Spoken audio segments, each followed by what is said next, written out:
జీవితము అత్యద్భుతంగా తయారవుతుంది. ఏ ఒక్కటి మనలో లేకపోయినా మనం ఆత్మీయంగా ఎదుగుతున్నట్లు కాదు, భక్తిలో ఎదుగుతున్నట్లు కానే కాదు. మనం ఆత్మీయంగా భక్తిలో ఎదుగుతున్న వారమైతే మనలో విధేయత ఉంటుంది, ప్రేమ కలిగి మనం నడుచుకుంటాము, తగ్గింపు లోబడే జీవితాన్ని కలిగి మనం జీవిస్తాం. నాలుగవదిగా సమాధానపడే మనసు ఉంటుంది. సమాధానపడే మనసు ఉంటుంది. ఐదవదిగా వివాదాలకు దూరంగా ఉంటాం. వివాదాలకు దూరంగా ఉంటాం.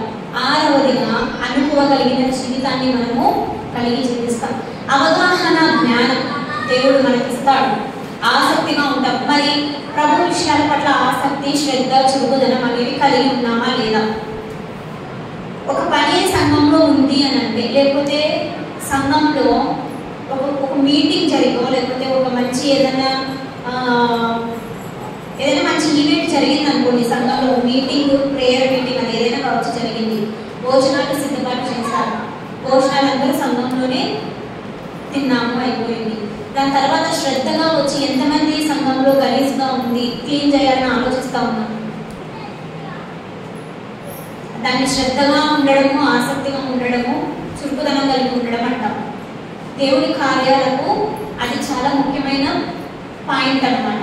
అందుకే ప్రభు ఏమంటాడంటే, మీరు మీ సొంత కార్యాలే కాకుండా ఇతర పనులు కూడా కొంచెం చూడండి. ఇంకా క్లియర్గా ఏమని అక్కడ చెప్తాడంటే, క్రీస్తుకు సంబంధించిన విషయాలలో కూడా మీరు కొంచెము పట్టించుకోండి అన్నట్లుగా మాట్లాడతాడు. 9వది తప్పును సరిదిద్దుకోవాలి అనుకునే మనసు. దేవుడు తప్పు చిన్నదా పెద్దదా అని చూడడం. ఇప్పుడు ఒక ఎగ్జాంపుల్ చెప్తాను. ఒక పెద్ద షాప్ ఉంది, ఒక పెద్ద అంగడి ఉంది, కిరాణా కొట్టు అంటారు కదా, ఒక పెద్ద షాప్ ఉంది. అందులో రకరకాల చాక్లెట్స్ ఉన్నాయి, పెద్ద పెద్ద చాక్లెట్స్ అన్నీ ఉన్నాయి ఆ షాప్లో. వేసి పెట్టున్నారు కదా చాక్లెట్ డబ్బా, బాక్స్ ఉన్నాయి. దొంగతనానికి అర్ధరాత్రి సమయంలో ఇద్దరు వ్యక్తులు దొంగతనం చేయడానికి వచ్చారు. జాగ్రత్తగా వినండి. మొట్టమొదటి వాడు వచ్చిన వాడు ఏం చేశాడంటే, బాక్స్ ఓపెన్ చేసి ఒక చాక్లెట్ ఎత్తుకొని వెళ్ళిపోయాడు. రెండో వాడు వచ్చాడు, మళ్ళా వాడు ఏం చేశాడంటే మొత్తం డబ్బా మొత్తం తీసుకుని వెళ్ళిపోయాడు. వీరి ఇద్దరిలో ఎవరికి తప్పు, ఎవరికి రాంగ్?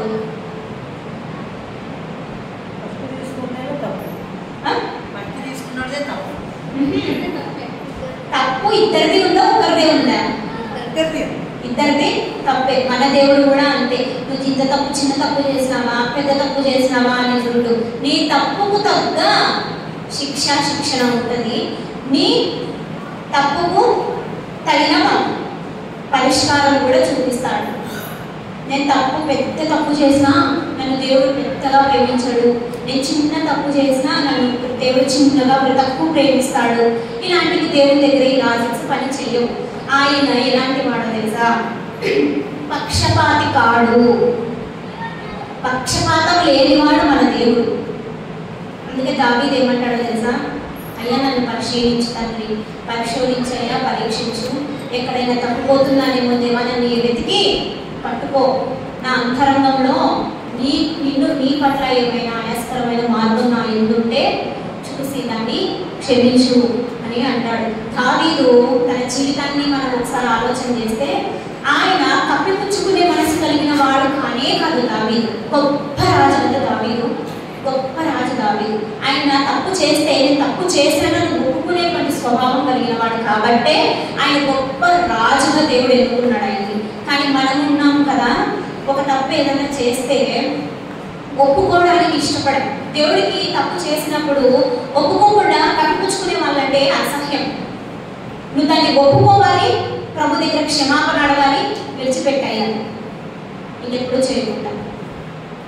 అలా కాకుండా నేను చిన్న తప్పు చేశాను, ఎదుటి వ్యక్తి పెద్ద తప్పు చేశారు అని ఫీల్ అయిపోయి వాళ్ళకేదో దేవుడు పెద్ద శిక్షలు ఇస్తాడు, నాకేదో తక్కువ శిక్ష ఉంది, నేను అసలు తప్పే చేయలేదు అన్నట్లుగా మన జీవితాలు ఎప్పుడు కూడా ఉండకూడదు. ఒక తప్పు జరిగింది అని అంటే ఆ తప్పును మనం సరిదిద్దుకునేటువంటి మనసు కలిగి ఉండాలి. దేవుడు కొన్ని అవకాశాలు ఇస్తాడు మనకి సరిదిద్దుకోవడానికి. మనం అప్పుడు సరిదిద్దుకునే వాళ్ళతో మాత్రమే ఉండాలి. తర్వాత 10వదిగా కృతజ్ఞత కలిగిన జీవితం. ఇప్పుడు ఈ 10 కూడా మనకు ఎవరెవరు చూపించగలుగుతాం చెప్పండి? ఈ 10 మనం ఆత్మీయంగా ఎదుగుతున్నాం, భక్తులు ఎదుగుతున్నాం. ఈ 10 క్వాలిటీస్ మనలో ఉన్నాయి. మనం ఎవరి దగ్గర కనపరుస్తాం? అవి ఆబ్వియస్గా మనుషుల దగ్గరే చూపించగలుగుతాం. ఇప్పుడు మన ఎదురుగా దేవుడు ఉన్నాడా? కంటి ముందు కనిపిస్తా ఉన్నాడా? కంటి ముందు మనకు కనిపిస్తూ ఉండేది నాకు మీరు, మీకు నేను. మనమంతా ఎవరి స్వరూపాలము? దేవుని పోలిక, దేవుని స్వరూపాలమే. అప్పుడు నీకు నువ్వు, నాకు నేను, లేదా నా దగ్గర నువ్వు, నీ దగ్గర నేను ఎలా ఉండాలి అంటే ఈ 10 లక్షణాలు కలిగి మనం ఉండాలి. ఇందులో ఏ ఒక్కటి మన దగ్గర లేకపోయినా మనం ఆధ్యాత్మికంగా సరిగా ఫలించట్లేదు అని అర్థం. నువ్వు ఇంకా లోకంలో ఉన్నావని అర్థం. లోకంలో ఉన్నావు ఇన్ ద సెన్స్ అంటే లోకంలో ఉన్నావు అని అంటే అర్థం ఏంటి అంటే నీలో ఇప్పుడు విధేయత లేదనుకోండి, ఏమైపోతాడు వ్యక్తి?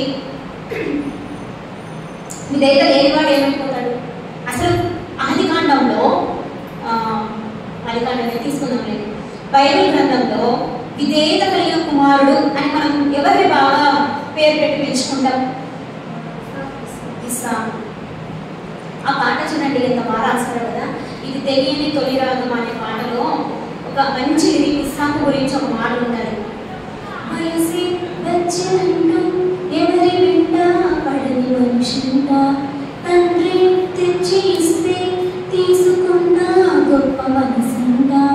ఎంత బాగా వయసి వచ్చినంటూ ఎవరి వెంట పడని మనుషుంట, తండ్రి తెచ్చి ఇస్తే తీసుకున్న గొప్ప మనసుంట. ఎంత బాగుంది చూడండి. వయసు వచ్చిందని ఎవరి వెంట పడలేదంట ఇస్సాకు. తండ్రి తెచ్చి పిల్లనిస్తే చేసుకున్నాడు వివాహం.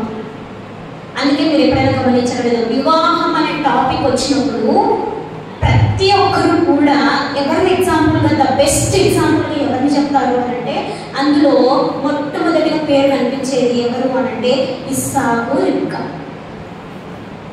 ఇస్సాకు, రిబ్కా.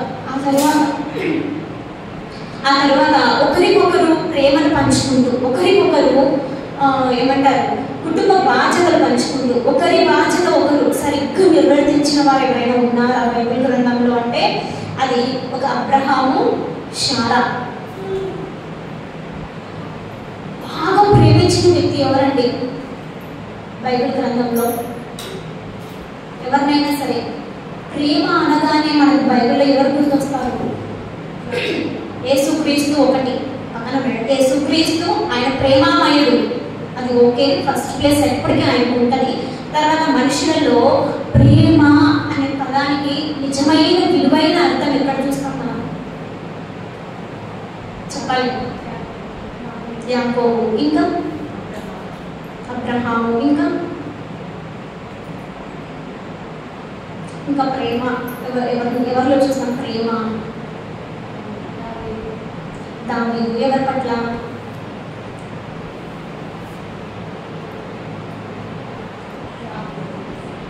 యాకోబు. యాకోబు ఎవరి పట్ల చూపించారు? నేను అద్భుతమైన ప్రేమను అడుగుతా ఉన్నా అంటే ప్రేమ అనగానే బైబిల్లో మనకి ఎవరు గుర్తొస్తారు? వీళ్ళు చక్కగా వీళ్ళని ప్రేమించారు, వీళ్ళు చక్కగా ఒకరికొకరు చాలా చక్కగా ప్రేమించుకున్నారు అని ఎవరినైనా మనం బైబిల్ గ్రంథంలో చూడొచ్చా? వీళ్ళిద్దరు మంచిగా ప్రేమించుకున్నారండి అనే వాళ్ళు మనం ఎక్కడైనా చూస్తాము బైబిల్లో?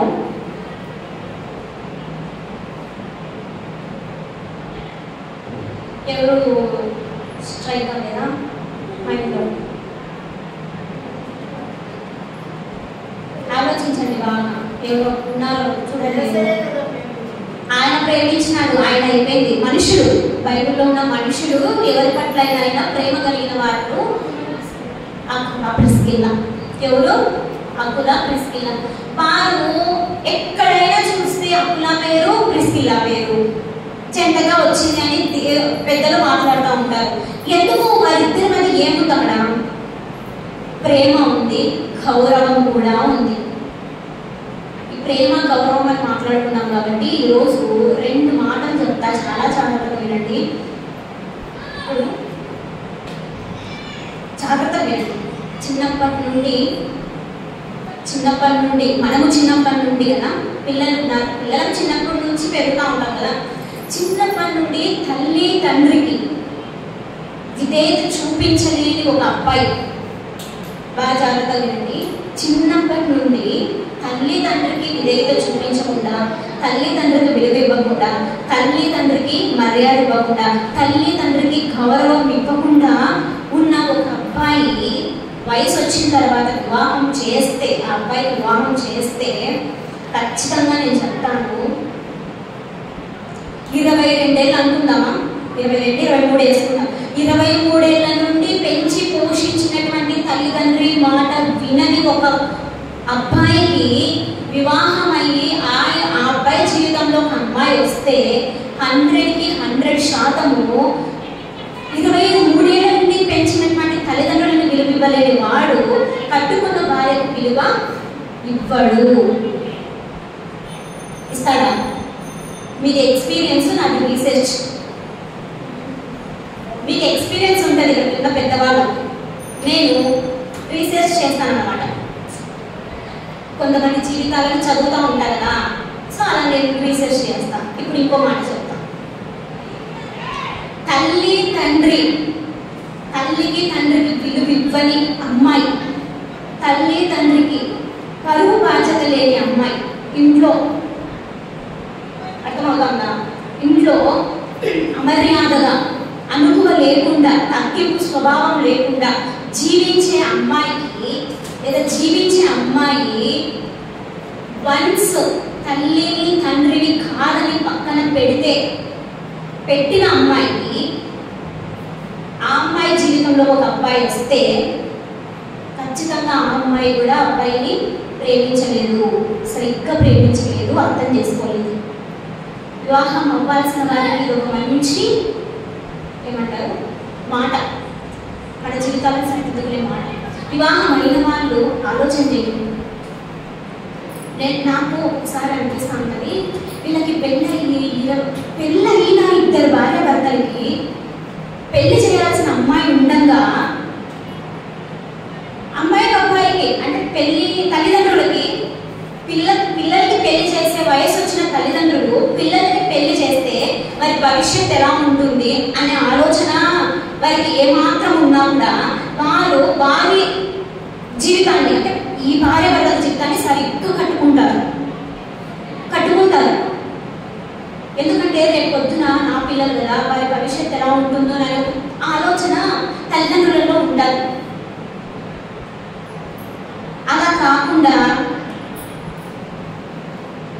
పిల్లలకి పెళ్లి చేసి వారికి ఏవైనా సమస్యలు వస్తే, 1, 2 చిన్న చిన్న గొడవలు సమస్యలు వస్తే తీర్చాల్సినటువంటి బాధ్యత ఉన్న తల్లిదండ్రులే గొడవలు పడతా ఉండి అటువైపు ఇటువైపు అమర్యాదగా నడుచుకుంటూ ఉంటే ఆ బంధము ఎలాంటి కొలతతో కొలవబడుతుంది అనేది నాకు ఇంతవరకు దొరకని ప్రశ్న, సమాధానం దొరకని ప్రశ్న.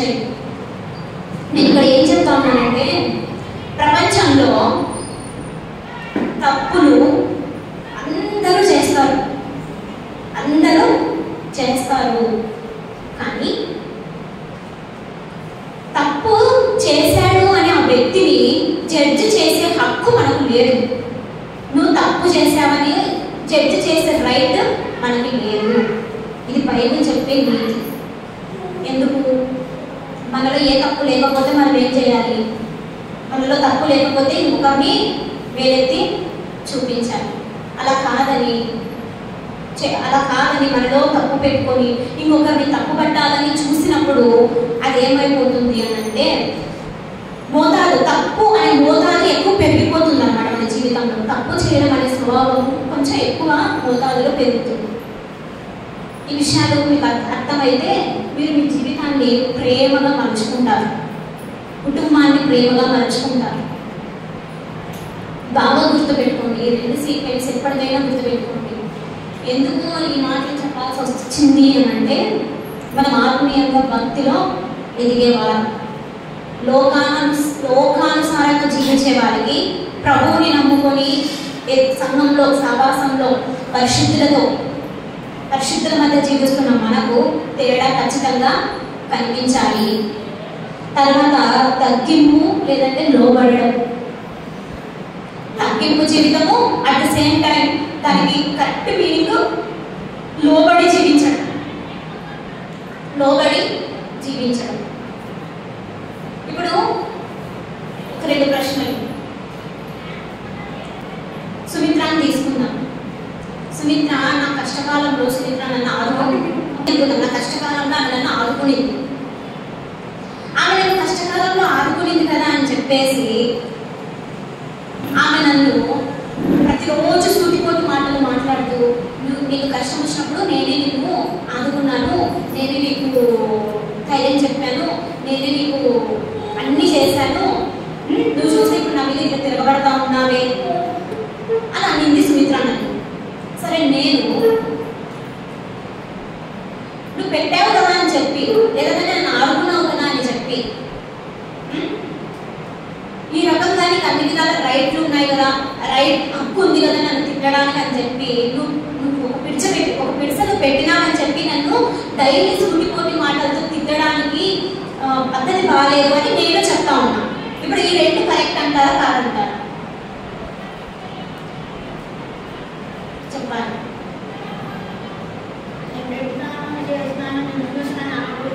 అనకూడదు. నువ్వు పెడతావు, చేస్తావు, చూస్తున్నావు అని చెప్పి ఇష్టానుసారంగా మాటలు కూడా మాట్లాడకూడదు కదా.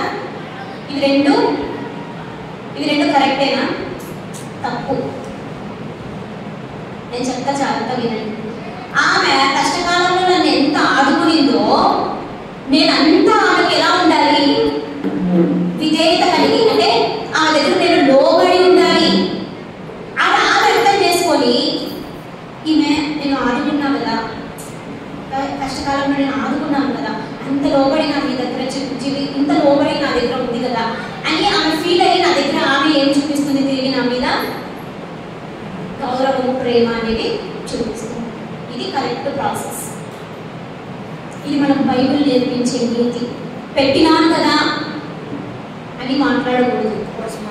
నీకు పెట్టారు కదా వాళ్ళు, నీకు ఏ కండిషన్లో నీకు వాళ్ళు పెట్టారో అది నువ్వు గుర్తు పెట్టుకుంటే వాళ్ళ మీద నోరు నువ్వు ఎత్తవు. Number 1 point. వాళ్ళు పెడుతున్నారు కదా అని వాళ్ళు నిన్ను నిష్కారణంగా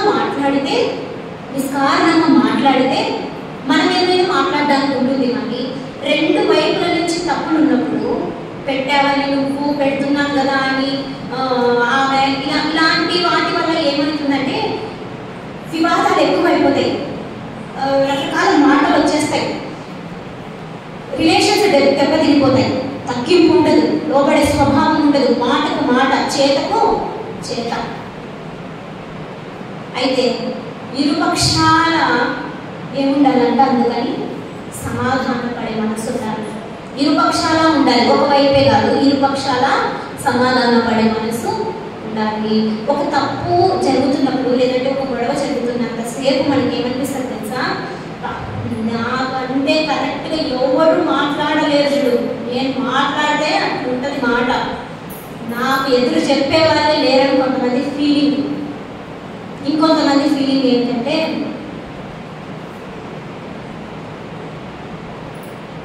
ఇంకొంతమంది ఎట్లా ఫీల్ అవుతారంటే గొడవలు జరిగేటప్పుడు లేదంటే వాళ్ళ మధ్య సమస్యలు జరిగినప్పుడు ఎలా ఫీల్ అవుతారంటే ఏదో పరువు బాధ్యతలన్నీ మనమే మోస్తున్నాం, నేనే ఒకరిని పోషిస్తా ఉన్నాను అన్నట్లుగా ఫీల్ అయిపోతూ ఉంటారు.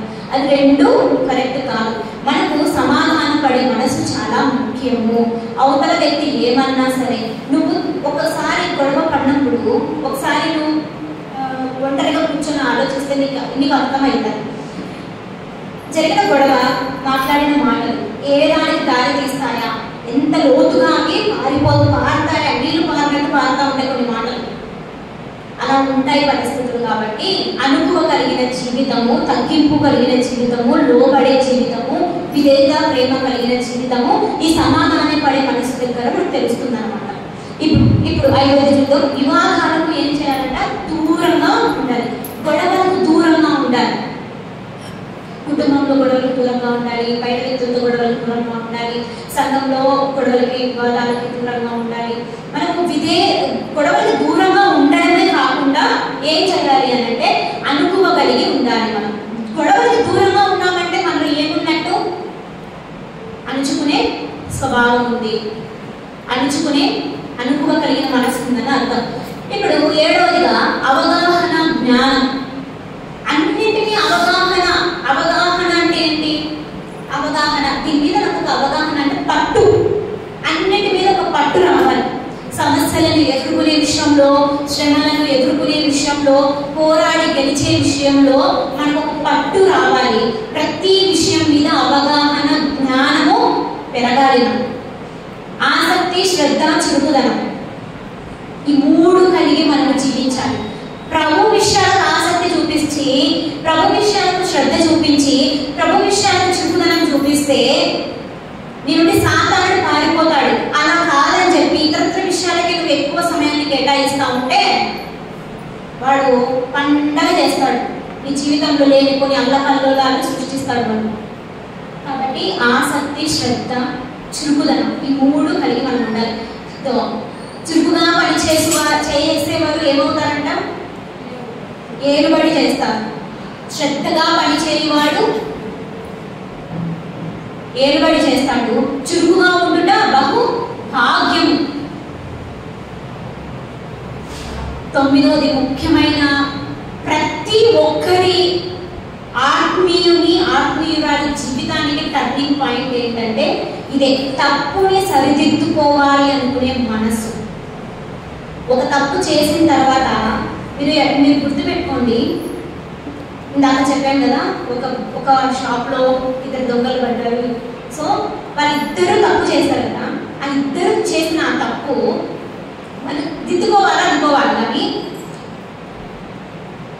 విడిచిపెట్టేయాలి అని అనుకోవాలి. కానీ నేను ఒక్కటే చాక్లెట్ తీసుకున్నా సార్, లేకపోతే నేను ఒక్కటే దొంగతనం చేసింది, వాడు బాక్స్ తెచ్చుకున్నాడు అని అంటే కుదురుతుందా?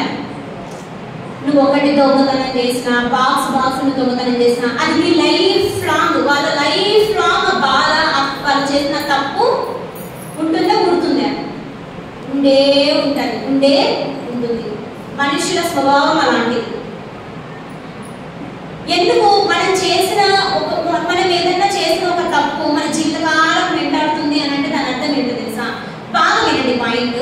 మనం ఎక్కడైనా ఒక తప్పు చేసి ఒక తొట్టుపాటు మన దగ్గర జరిగినప్పుడు అది మన లైఫ్ లాంగ్ మన వెనకాడితే వస్తా ఉంది అని అంటే దాని అర్థం ఏంటంటే ఈ వెనకలే వచ్చే దాని విషయంలో అది రాకుండా దాన్ని అడ్డుకునే ప్రయత్నం నువ్వు చేయడం లేదు. అంటే తప్పు చేశాను కదా అనే భావన, తిట్టుకుందాం కదా అనే భావన నీలో లేదు. కానీ నేను చేసింది తప్పేమి కాదు, ఇది నీ మైండ్లో స్టోర్ అయినంత కాలము నీ వెనకాడే వస్తుంది. కానీ నువ్వు చేసిన తప్పుని, నేను ఇలాంటి తప్పు చేశాను, మీరు చెయ్యకండి అని ఇంకొకరికి చెప్పే స్వభావం మనలో రావాలి. ఆ మనసు దేవుడికి ఇష్టం. అందుకే దేవుడు ఏమంటాడో తెలుసా? మీరు మీ పాపములను ఒకరితో ఒకరు ఒప్పుకోండి, కప్పిపుచ్చుకోకండి, ఒప్పుకోండి. అమ్మ, ఒకప్పుడు నా జీవితం ఇలా ఉండింది, ఇప్పుడు దేవుడు నన్ను ఇలా మార్చాడు, నన్ను క్షమించాడు, ఇలా పంచుకోవాలి. కానీ నేను నీతిమంతురాలి, నేను పవిత్రాలే, నువ్వు పాపాత్మురాలివి, ఎప్పుడు మనం అలా చేయకూడదు. నెక్స్ట్, కృతజ్ఞత కలిగిన మనసు. మనకు సహాయం చేసిన వారి విషయంలో కృతజ్ఞత కలిగిన భావం, కృతజ్ఞత కలిగిన మనసు లేదు అని అంటే దేవుడు కూడా మనల్ని కరుణించలేడు. అంతటి కరుణమయుడు ఎందుకు కరుణించలేడు అని అంటున్నాము అని అంటే, ఒకరు సాటి వ్యక్తి, సాటి మనిషి చేసిన సహాయానికి నువ్వు కృతజ్ఞత చూపించలేకపోతున్నావే. కల్వరి సేవలో నీ కోసం ప్రాణం పెట్టిన దేవుని దగ్గర నువ్వు ఏమాత్రమని కృతజ్ఞత చూపించగలవు? నిజమే కదా? మనుషుల దగ్గర కృతజ్ఞత లేని జీవితం జీవిస్తా ఉంటే దేవుని దగ్గర జీవించగలుగుతామా? కాబట్టి ఈ 10 మనలో ఉంటే, ఈ 10 లక్షణాలు మనలో ఉన్నట్లయితే we are the best believers. మనమే ఉత్తమమైన విశ్వాసులు. అయితే అయిపోయింది కదా, రాసుకున్నాం కదా మీరంతా. అయితే ఇంతవరకు మనం ఆత్మీయంగా భక్తిలో ఎదగడానికి కొన్ని కారణాలు, కొన్ని లక్షణాలు చూస్తాం. కదా. ఆత్మీయంగా భక్తిలో మనము ఎదగలేకపోతున్నాము అని అంటే దానికి కారణం మాత్రం ఒక్కటే. నువ్వు ఆత్మీయంగా ఎదగడానికి కొన్ని వందల లక్షణాలు చెప్పుకోవచ్చు, కానీ నువ్వు దిగజారిపోతున్నావు, ఆత్మీయంగా నువ్వు దిగజారిపోతున్నావు, లేకపోతే ఆత్మీయంగా నువ్వు ఎదగలేకపోతున్నావు అనడానికి కారణం మాత్రం ఒకటే. అదేంటంటే గర్వం. ఏంటది? గర్వం. సామెతల గ్రంథము 16వ అధ్యాయము 18వ వచనంలో ప్రభువు ఏమని రాయించాడంటే, నాశనమునకు ముందు గర్వము నడుచును, పడిపోవుటకు ముందు అహంకారమైన మనస్సు నడుచును. కొంతమంది గర్వంతో, అసూయ, కోప ద్వేషాలతో ఇంకొకరిని నష్టం చేద్దాంలే అనుకుంటారు, కానీ వాళ్ళే నష్టపోవడము, వాళ్ళని మోసం చేసుకోవడం వాళ్ళు గమనించలేదు, కొంతమంది గమనించుకోలేదు. ఈ గర్వం అనేది మనుషుల్ని ఏం చేస్తుందంట? నాశనం చేస్తుంది. గర్వం మనుషుల్ని నాశనం చేస్తుంది అనమాట. మనం పడిపోవడానికి ముందు ఆత్మీయంగా పడిపోవడానికి ముందు ఏం నడుస్తుందంట? అహంకారమైన మనస్సు. మనం ఇందాక కొన్ని మనసులు చూసాం కదా. ఏ మనసులు చూసాం? అవన్నీ ఒక 10 మనసులు చూసాం కదా మనం. ఇప్పుడు ఒక మనసు మాత్రమే చూస్తూ ఉన్నాం, ఉండకూడని మనసు చూస్తూ ఉన్నాం. గర్వపు మనస్సు, గర్వపు హృదయం మనకు ఉంటే మాత్రం మనం ఆత్మీయంగా భక్తిలో ఎదగలేము. ఇది అసాధ్యము. అందుకే దేవుడు ఏమంటాడంటే, గర్వపడకుండా భయపడు, గర్వించక భయపడు. గర్వం పెట్టుకోకూడదు. మనం ఎప్పుడు కూడా గర్వం పెట్టుకోకూడదు. నాకు ఉందిలే బాగా అని గర్వం మనలో ఉండకూడదు. కొంతమంది ఏమి లేకపోయినా కూడా గర్వపడుతూ ఉంటారు. ఏమి లేకపోయినా, తినడానికి తినే మెతుకు లేకపోయినా కూడా గర్వం ఎక్కువ కొంతమందికి. ఈ మాట సామెతల గ్రంథంలో ఉంది తెలుసా? చూపిస్తాను. సామెతల గ్రంథం తీయండి, కరెక్ట్గా 12వ అధ్యాయము 9వ వచనం. సామెతల గ్రంథం 12వ అధ్యాయం 9వ వచనం చదువుతారా? ఆహారం లేక తనను తాను పొగుడుకొని వారి కంటే దాసుడు గల అల్పుడు గొప్పవాడు. చూడండి ఎంత బాగుంది కదా. ఆహారము లేక ఉన్నను తనను తాను పొగడుకొని వాని కంటే దాసుడు గల అల్పుడు గొప్పవాడు. ఏముంది కదా, తినేకి తిండి లేదు కానీ సామెత అంటా ఉంటాం, మీకు మెతుకు లేదు కానీ మీసాలకు సంపంగి నూనె అంట. చూడండి, ఇవన్నీ అప్పట్లో పెద్దలు సామెతలు కనిపెట్టారు అనంటే దాని అర్థం ఏంటంటే ఎప్పటి నుంచో ఉంది. అంతకంటే ముందు నుంచి బైబిల్ గ్రంథం ఎప్పుడు పుట్టింది? దేవుడు రాయించి పెట్టాడు. మనుషులు భూమి మీదకి వచ్చిన వెంటనే వారి యొక్క ప్రవర్తనలను బట్టి, వారి యొక్క చేష్టలను బట్టి ఇలాంటి సామెతలందరూ పెద్దవాళ్ళు ఏం చేశారంటే క్రియేట్ చేశారనమాట. అవేమి సామెతలు అనేవి ఎక్స్పీరియన్స్ తో వస్తాయి, అంటే అనుభవంతో రాశారనమాట అప్పట్లో సామెతలు. మీకు వెతుకులేదు కానీ మీసాలకు సంపంగి నూనె. ఎంత భక్తుడు కూడా చూడండి ఎంత బాగా రాశాడు.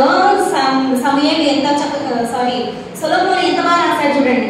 ఆహారం లేక ఉన్నను తనను తాను పొగడుకొని వాని కంటే దాసుడు గల అల్పుడు గొప్పవాడు.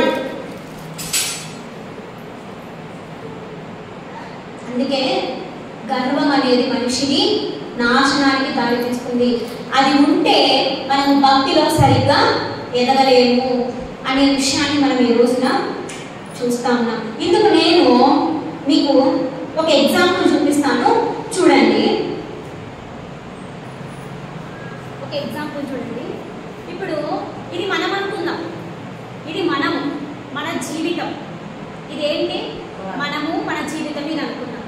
ఇది ఆ అహంకారంతో, గర్వంతో ఇది ఎగిరి పడతా ఉంది, ఎగురుతా ఉంది. అహంకారం గర్వంతో ఏం చేస్తా ఉంది? ఇది ఎగురుతా ఉంది. అహంకారము, గర్వము, అసూయ, కోపము, ద్వేషము, ఇవన్నీ ఉన్నాయి దీంట్లో. ఇది ఎగిరి ఎగిరి ఎగిరి ఎగిరి ఎగిరి ఏమైపోయింది?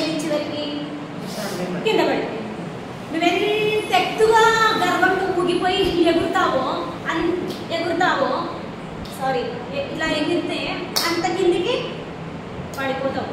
కానీ నువ్వు ఆత్మీయంగా ఎదుగుతున్నావంటే, నువ్వు ఆత్మీయంగా గర్వం లేకుండా అనుకువ కలిగి, విధేయతతో, భక్తిలో శ్రద్ధ కలిగి, అనుకువ కలిగి, ఆసక్తి కలిగి, ఇంకా తప్పులు దిద్దుకునే మనసు కలిగి ఉన్న మనలో ఏం పెరుగుతుందో తెలుసా?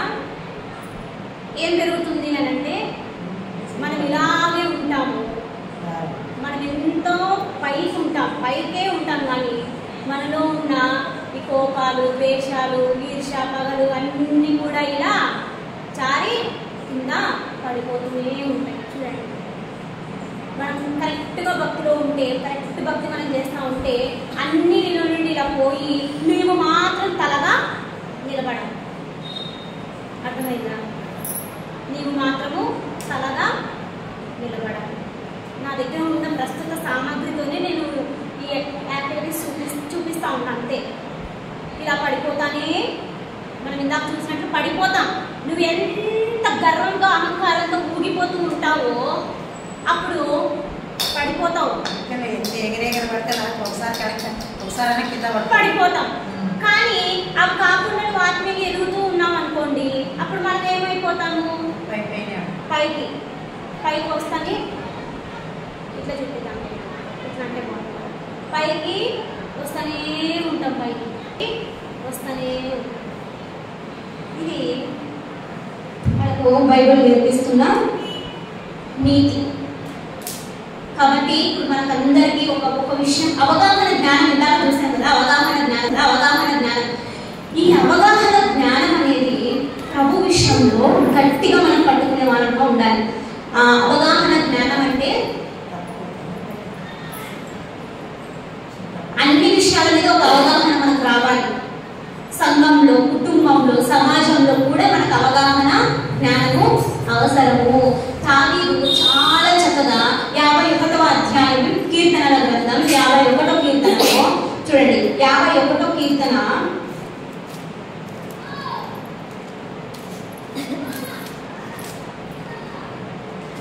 51వ కీర్తన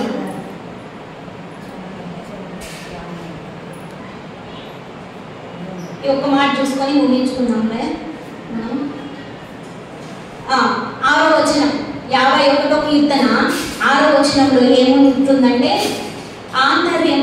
నీవు అంతరంగములో సత్యము కోరుచున్నావు, ఆంతర్యమున నాకు జ్ఞానము తెలియజేయుదువు. అంతరంగంలో దేవుడు ఏం కోరుకుంటున్నాడంట? సత్యము కోరుకుంటున్నాడంట. అలాంటి ఆంతర్యంలో నీవు నాకు ఏం తెలియజేస్తావంట? జ్ఞానము తెలియజేసేవాడు మన దేవుడు. ఇంత గొప్ప దేవుడిని కలిగి ఉండి కీర్తనల గ్రంథం 51వ అధ్యాయం 6వ చరణం. కాబట్టి మనము ఆత్మీయంగా ఎదుగుతుంటే ఉండాల్సిన 10 లక్షణాలు కలిగి ఉందాం. ఉండకూడని లక్షణము, ఎదగలేకపోవడానికి గల కారణం మాత్రం ఒక్కటే, గర్వం. కాబట్టి ఇది లేకుండా మనం చూసుకుందాం, మన జీవితాలను ఆత్మీయంగా కట్టుకుందాం. కళ్ళు చూసుకున్నట్లయితే ప్రార్థన చేసుకుందాం. పరిశుద్ధుడా, ప్రేమ నమ్మకంలో కలిగిన దేవ, నిత్యుడకు తండ్రివి, సమాధానకర్తైన దేవుడవయ్యా, మీ పరిశుద్ధ పాదాలకు వందనాలు చెల్లిస్తున్నాం. అయ్యా, మీరు మాకు ప్రేమించి మాకు ఇచ్చినటువంటి యొక్క గొప్ప తరుణమును బట్టి, ఇటు భాగ్యమును బట్టి మీ సన్నిధిలో మేము హర్షించి ఆనందించి సంతోషించడానికి, అనేకమైన ఆత్మీయమైన పాఠాలు నేర్చుకోవడానికి, ఆత్మీయంగా భక్తిలో ఎదగడానికి మీరు మాకు ఇచ్చినటువంటి కృపణ భాగ్యాన్ని బట్టి మేము వందనాలయ్యా. విత్తబడినటువంటి మాటలు ఏవైతే ఉన్నాయో మాలో ఫలింప చేయండి, అభివృద్ధి చేయండి ప్రభువా. విధేయతలో, భక్తిలో నాయన మేము ఎంతకంతకు వర్ధిల్లి ఎదుగునట్లు మీ కృపను దయచేయండి ప్రభువా. ఆత్మీయంగా మేము ఎక్కడైనా పడిపోతున్నా మేము క్షమించి నాయన మమ్మల్ని మీరు కరుణించి కృప చూపించి దిద్ది నాయన మమ్మల్ని నిలబెట్టమని మీ నామంలో మీ పాదాలు పట్టుకొని అడుగుతున్నాం దేవా. సహాయం చేయండి. చేరుకొచ్చిన బిడ్డలందరినీ జ్ఞాపకం చేసుకునండి అయ్యా. రాలేక ఆగిన వారికి మరొక తరుణం అనుగ్రహించమని, అలాగే మీరు అక్కడ పర్యంతం వరకు కూడా ప్రభా ఈ కూడికలు ఇలాగ కొనసాగింప చేసుకున్నామని, సమస్త ఘనత మహిమ ప్రభావాల మీద ఆరోపిస్తుండగా మీరే మహిమ పొందాలి. మీ పాదాల చెంత ప్రభా మమ్మల్ని మేము తగ్గించుకుంటూ మీ నామాన్ని ఇచ్చేస్తూ మా ప్రభు ప్రాణుడైనటువంటి యేసుక్రీస్తు పరిశుద్ధమైన నామంలో స్తుతిస్తూ అడిగి వేడుకొని పొంది ఉన్నాం మా పరమ తండ్రి. ఆమేన్.